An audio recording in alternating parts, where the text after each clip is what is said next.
want to ask is what is Virgo exactly? And what are you looking for? Virgo is a detector for gravitational waves.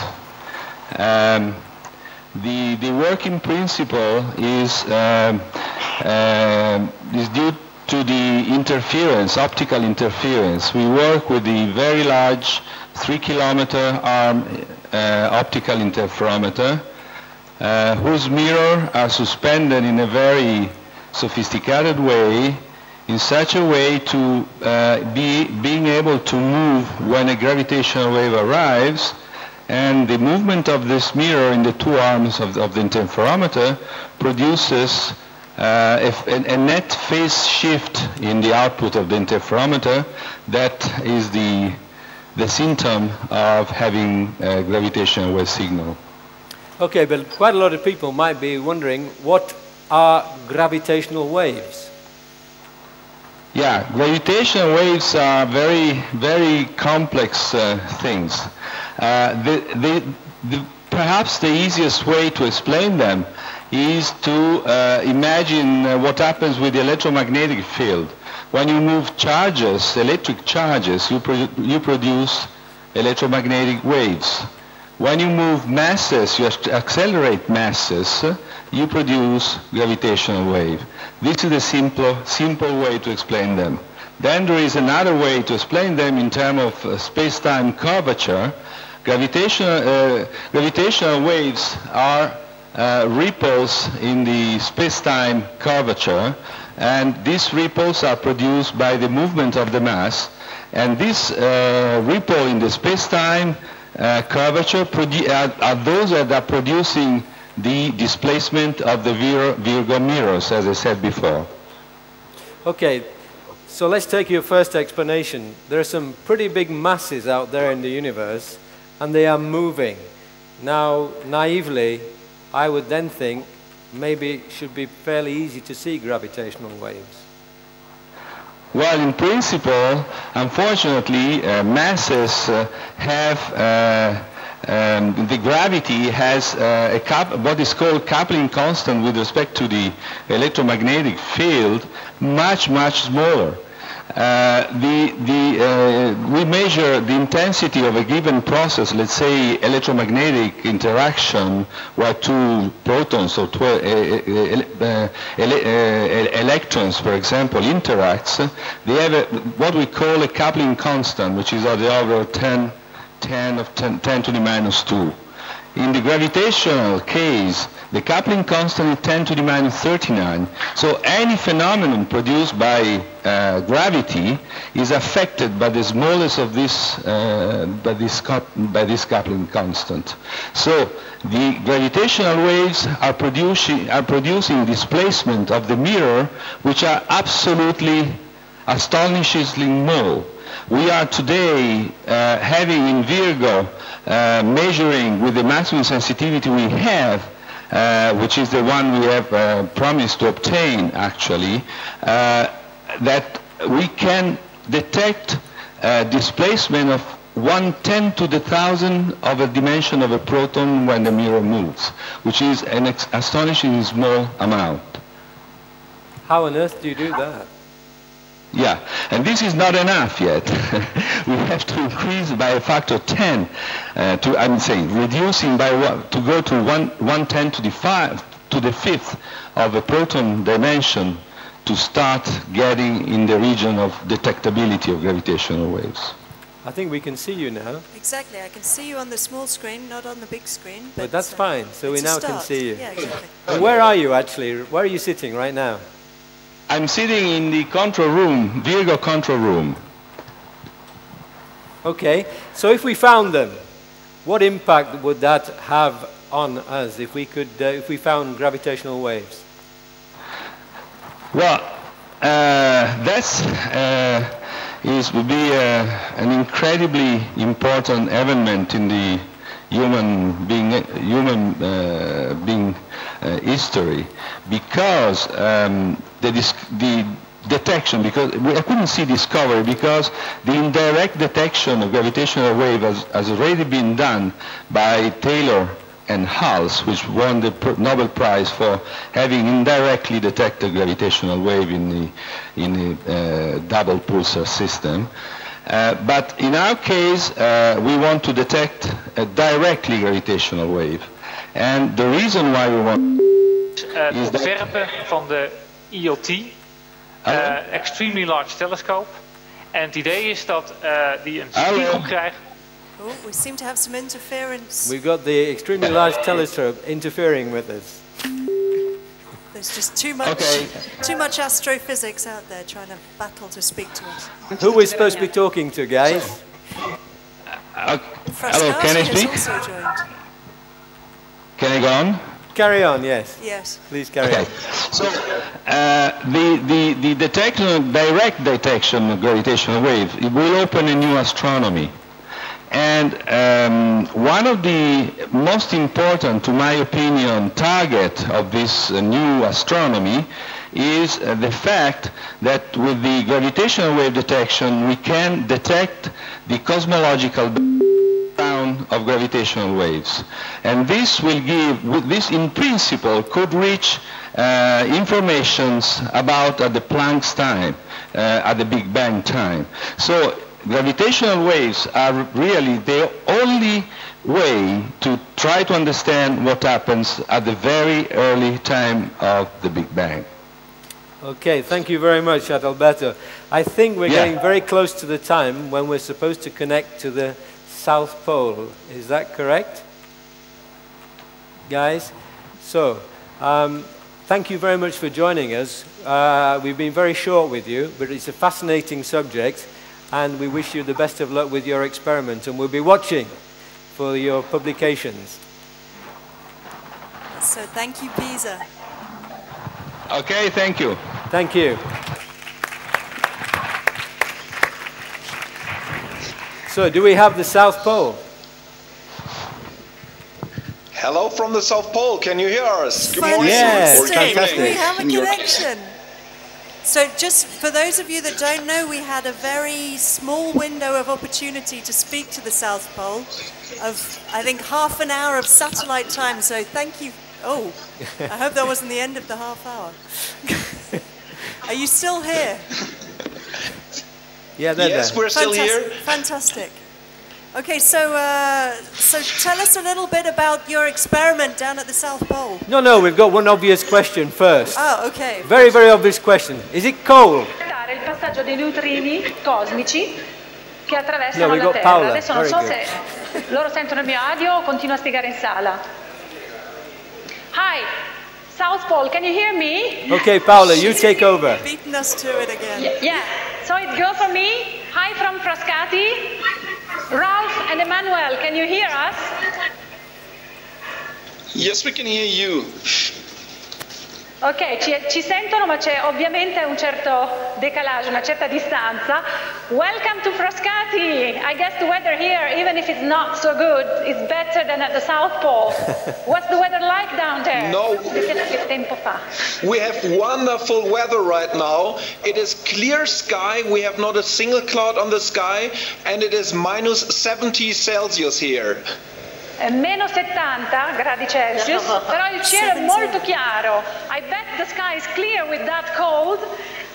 Just wondering, is the sky still dark, or are you already out of the long winter? No, 2 days or 3 days ago actually we saw the sunrise after 6 months of darkness. So it is bright outside finally after a wonderful season of auroras and beautiful sky. Dopo 6 mesi di oscurità, 2 giorni fa hanno finalmente visto il sole che è sorto dopo il lungo inverno. Okay, so you must be cheered up by the sky all of a sudden. Let's talk. Okay, one more thing. What time is it there? Because here it's 11. It's 9:30 in the morning. 9:30 in the morning. Which day? On Saturday morning. Ok, so they're Saturday, da loro è già sabato, 9:30 del mattino, but what time zone are you using? What time zone? Yeah, New Zealand. Well, yeah, that was, we're using New Zealand summertime right now. Usano l'ora della Nuova Zelanda. Let's talk just one question from CERN, and then we give the floor to sorry, one question from Frascati. I'm to CERN myself. And then we give the floor to CERN and then to Rotterdam, because we are talking to you from various places here in Europe. Here the question, people want to know, what is IceCube, and can you describe this experiment, this amazing experiment at the South Pole? Okay. IceCube is a neutrino observatory. So it's a machine for the detection of neutrinos. It can determine the energy and the direction of the neutrinos. And IceCube is basically designed as a discovery machine. IceCube è una macchina fatta per scoprire neutrini e che si trova nel ghiaccio del Polo Sud e che è capace di identificare sia l'energia dei neutrini, quindi di misurare l'energia, che la direzione. Okay. I think now CERN should continue asking you, and here I will translate for the public, and maybe if we have a question from the public, I'll just come back in. For the moment, thank you, and over to you, CERN. Okay, thank you, Paola. So I have a question. Since we're enjoying Researchers' Night tonight, I want to find out a little bit about you guys. I mean, where are you from, and what do you do down there when you're not working?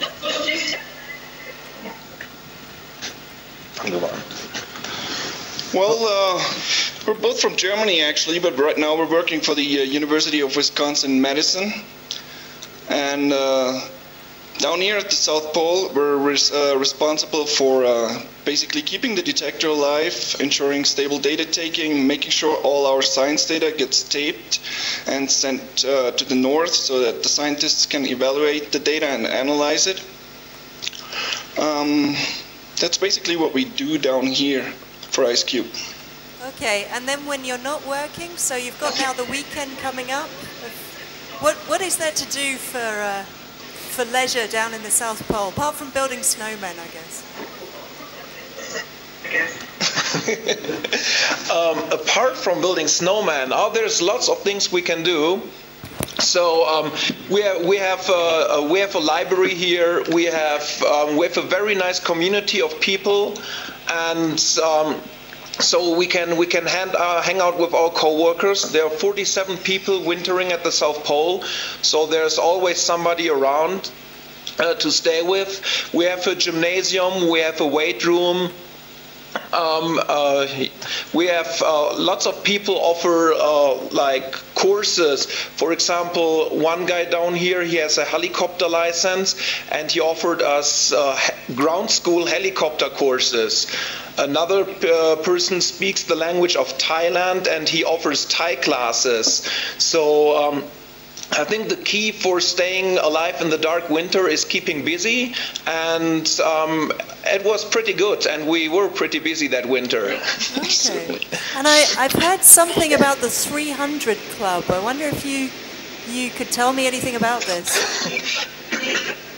Oh, wow. The 300 Club. So right now we have minus 70 Celsius. That is about minus 97 Fahrenheit.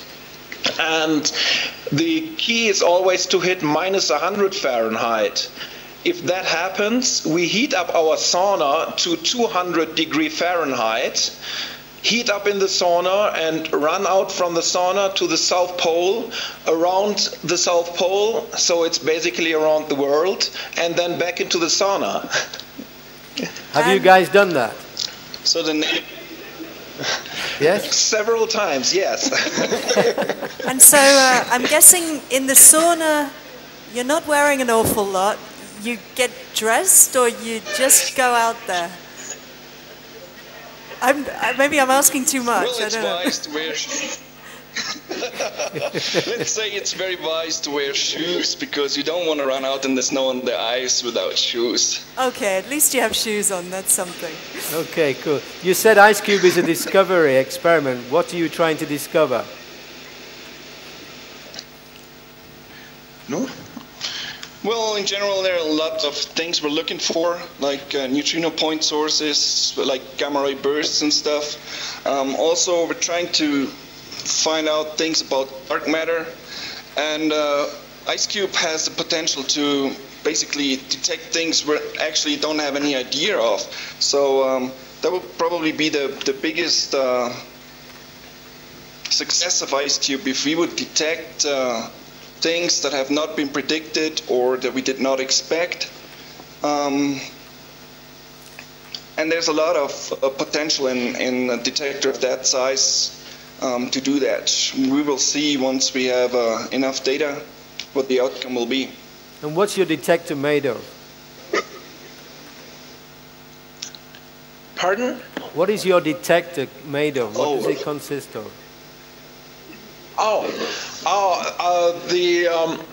Our detector is basically made of ice, and that's the smart thing about IceCube. So if the neutrino hits our detector material, an interaction happens, and this interaction produces light, and IceCube captures these light. So we have so-called digital optical modules, which are equipped with photomultiplier tubes. Those are detectors which are very sensitive to the tiniest amount of light, and yes, those are detecting that light. And have you seen anything interesting? Have you seen anything interesting to date, or are you allowed to say this, or are you waiting to publish something? I can tell you that we saw a neutrino today. Great. And so, in fact, you mentioned here. Oh. What have you got there? This is one of our digital. This is one of our digital optical modules. They are very handy. On the lower side, you have the photomultiplier tube, and on top, there is some electronics.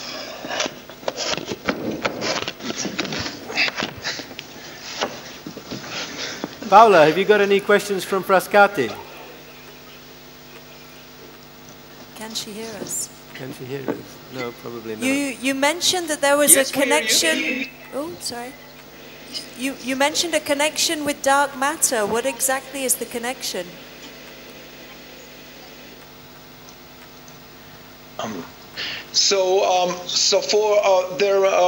It's a neutrino signature for the annihilation of dark matter. So the principle how IceCube is looking for dark matter is dark matter would be trapped gravitational in the center of the Earth and of the Sun. And if dark matter annihilation happens, we might see the neutrino signature if the mass of the dark matter particles would be in our energy range. Okay, so I'm pretty sure that there are quite a lot of neutrinos passing through me right now, and I don't feel them. And I know that we can fire neutrinos from the LHC all the way to Rome, Gran Sasso, through 732 kilometers of the Earth's crust, and they don't get stopped. So how come your experiment can see neutrinos? Well, the big deal in that case is to have a big enough detector. That's the trick. Like you said, neutrinos don't interact very well and very frequently, so you need a lot of material where the neutrinos can actually interact with. And that's why our detector is about 1 cubic kilometer in volume. And that gives us enough matter, actually, that we can see enough neutrinos, although they do barely interact. But once in a while they do, and that's what we're collecting. So it's basically size that matters in that case. Okay. So do we have any questions in the audience? You have your opportunity to ask a question to Antarctica. To the South Pole. Ah, we have some internet questions. Okay, yes, please. We got a question from Agnieszka in Krakow, who asks, why is the IceCube project based in the South Pole?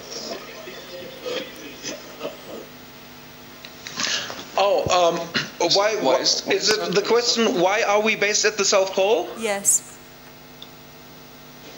Okay, so as Ralph just said, the size matters. So we need to equip a huge amount of ice with those domes. And the ice has, of course, to be clear, because we are looking for very, very small amounts of ice. And if there's anything down here which we have really enough of, it's ice. We're living on about nearly 3,000 meters of ice.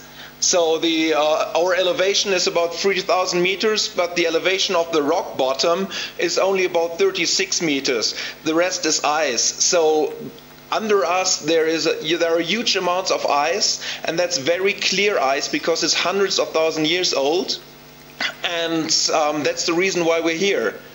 Also, the infrastructure at the South Pole is very good. We could probably go at different places in Antarctica or at other places where lots of ice are, but we have the South Pole Station here with a very good infrastructure, and in the summer we are served by ski-equipped LC-130 airplanes, which land several times a day and can bring down all equipment.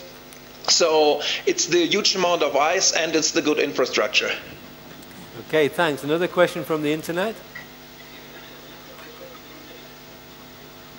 So I have another question, in fact. What made you decide to move to the South Pole to do this research?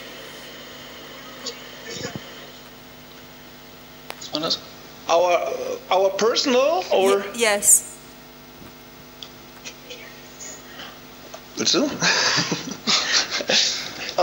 Well, it's certainly interesting science that's going on here. It's also a sort of a personal adventure. I mean, you spend about a year down here at the pole with a very small group.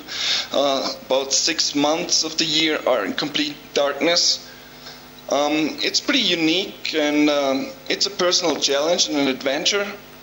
And it's just really a great thing to be here and work with the other people on station, see the different experiments, and live in a very small and great community down here. It's definitely an extraordinary experience, and we're both very happy that we had the opportunity to be down here. What happens if you get a toothache? We have a medical station here with a doctor and a physical assistant. Our doctor can treat most of the things. Hopefully she can also treat toothache. Okay. Well, it certainly sounds a very cool place to work, if you excuse the pun. But thank you very much for joining us tonight. It's been fantastic. Enjoy your weekend. Thank you. It was a pleasure. Thank you. Enjoy your science night.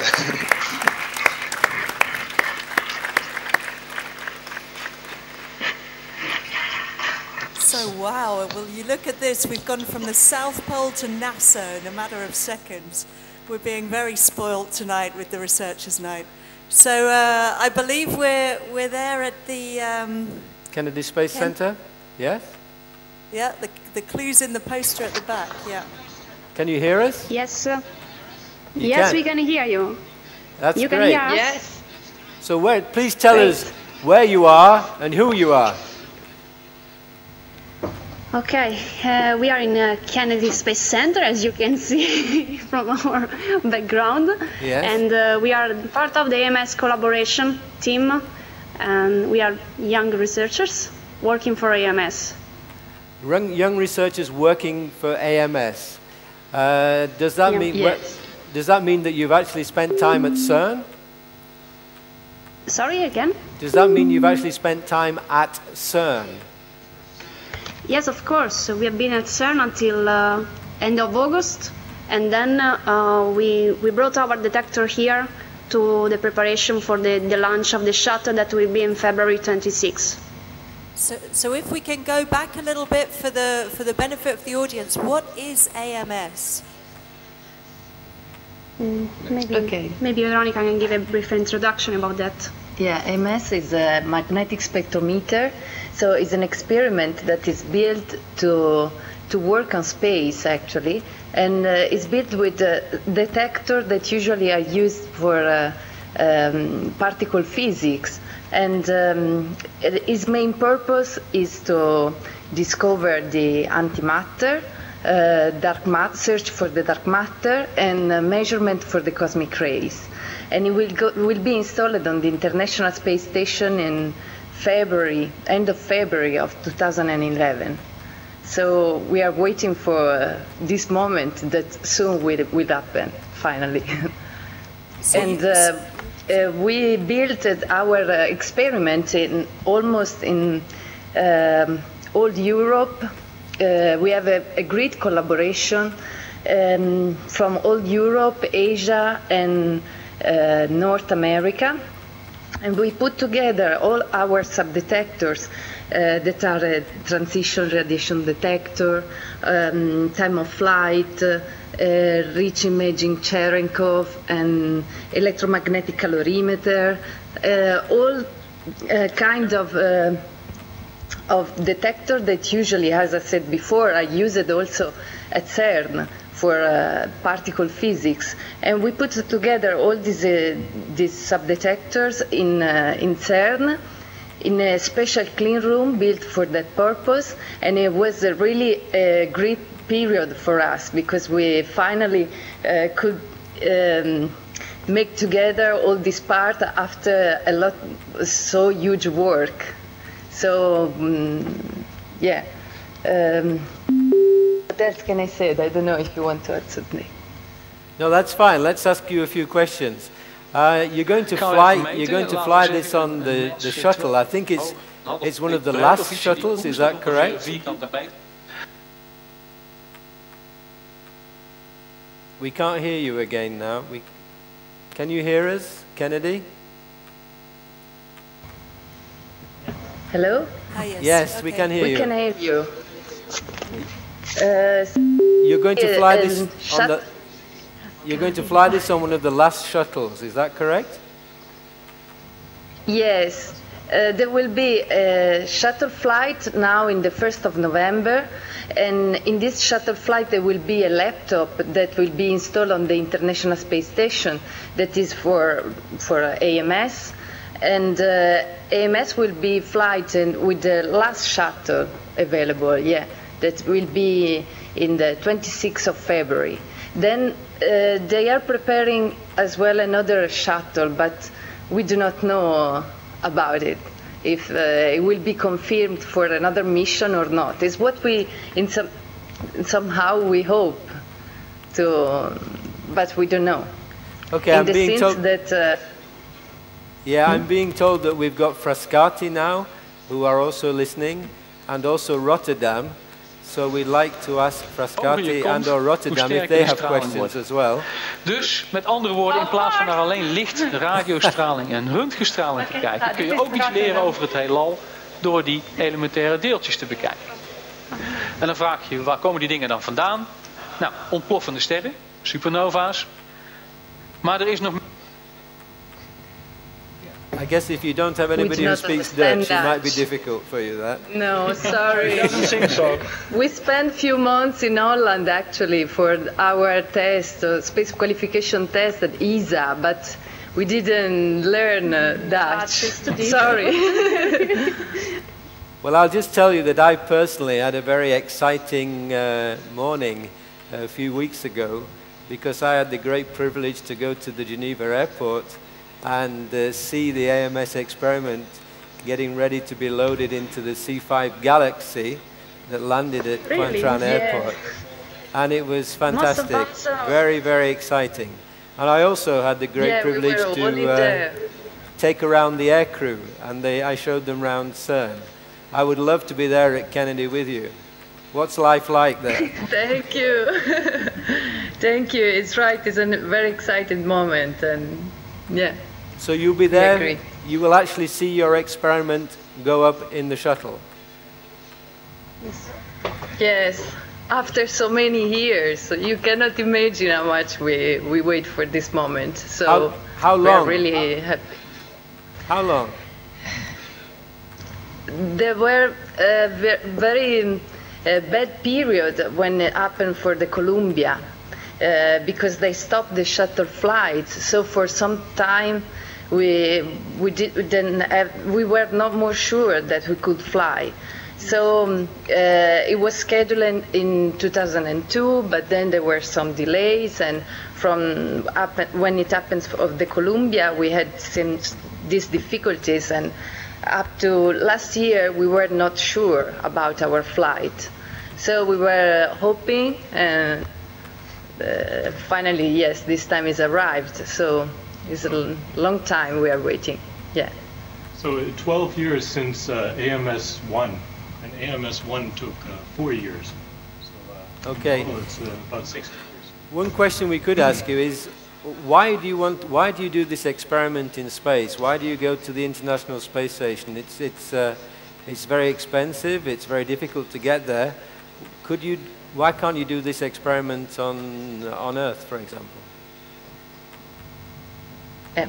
I want to reply.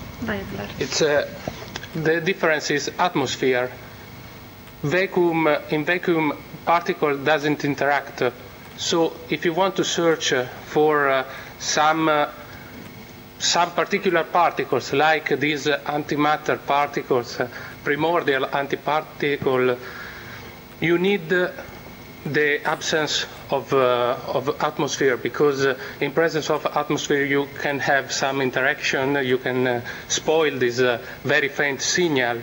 So you need a very clean environment. And also from the point of view of cosmic ray search and indirect dark matter search, the absence of atmosphere is a strong enough motivation to have very precise measurements, and you have not to correct your signal, and you have a very clean signal, and you can also affirm to have a very clear signal if something strange happens. So if you see a particle, an antiparticle, you can say when you are sure that is from primordial origin. Yeah, if I can add something, if you can imagine the atmosphere, all the atmosphere is like 1 meter of wall. What about the mechanics integration is going on? Yeah, so what we're doing is finalizing the mechanical integration, so that means lui si occupa dell'integrazione meccanica we've put all the detectors together at CERN. Hanno montato I vari pezzi del And we're rivelatore. finalizing and testing the detector here at Kennedy Space Center, Effettuato una serie di adding test, interface hardware for the space station. interfaccia fra l'hardware That's primarily what we're e la doing stazione mechanically. spaziale. Electrically, there's a lot of communications that I think Alessandro talked about. And we will, of course, finalize all the way through Fare una serie di and mount modifiche this per thing into the adattare space shuttle. So mount AMS it. allo shuttle e poi alla stazione spaziale. And I have a question to Alberto Oliva, which on top of being a very good physicist, is also an excellent jazz player. What about your playing in Kennedy Space Center? Do you have your instrument with you or not? No, I think I will buy a trombone here, I think, because it's cheaper than in Italy. But however, I'm working for Tracker all the day. Tracker is a subsystem of AMS. Its purpose is to measure the momentum of charged particles. So we are in the core of AMS, inside the magnet, and we have this purpose of distinguish matter and antimatter. So the tracker is the real fundamental part of AMS, and now we are working inside of AMS. We are taking data, we are measuring muons and separating plus muons from minus muons. So we are trying to make this measurement from to compare this measurement with the existing literature and trying to calibrate our detector in the best way we can. Maybe to Gabriele Alberti from Perugia, you are a software person. What are you doing there? Yes, I am a software person. I am here to help other guys to build up the software needed to gather all the data and make all the electronics work. And I'm also here for helping on the data transfers between the many locations of this experiment, because actually the data from the International Space Station come down here in the USA, but after that they need to be moved to the CERN, and because actually the analysis of the real data will happen there. So I'm, let's say, in the middle between the IT and the software developing of AMS. We have also Lucio Quadrani here from the University, the INFN of Bologna, that maybe can say what he is doing. Okay, yes, I'm working. Go ahead. I'm working for the time-of-flight subdetector. That is a detector that measures with high precision the velocity of the particles with a time resolution of 150 picoseconds. And also measure the direction of the particles and the charge of the cosmic rays.